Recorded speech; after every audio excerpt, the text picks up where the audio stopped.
Please అండి, దయచేసి ఒక లైక్ చేసి చివరి వరకు చూడండి. ఈ వీడియో చాలా బాగుంటుంది. ఏమేమో వీడియోలు చూస్తూ లైక్స్ కొడుతుంటారు, కానీ లైఫ్లో జరిగే వాటి గురించి చెబితే ఎవ్వరూ లైక్ చేయడం లేదు. ఇటువంటి వీడియోస్ కావాలంటే తప్పకుండా లైక్ చేయండి. మీ ఫ్రెండ్స్ ఎలా ఉన్నారు? నేనైతే చాలా బాగున్నా. మీరు ఎలా ఉన్నారో కామెంట్ చేయండి.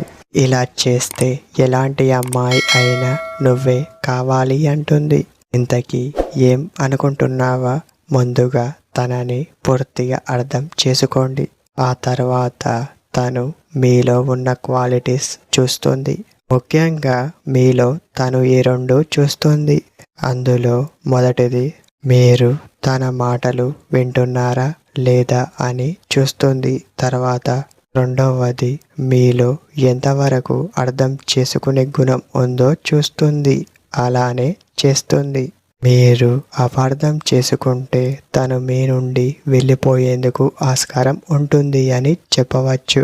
ఎలాంటి అమ్మాయి అయినా ఈ రెండు మీలో గమనిస్తుంది. అలా గమనించిన తర్వాతే తను మిమ్మల్ని ప్రేమించడం మొదలు పెడుతుంది అని చెప్పవచ్చు. మరి ముఖ్యంగా ఈ రెండు గమనిస్తుంది అని చెప్పవచ్చు.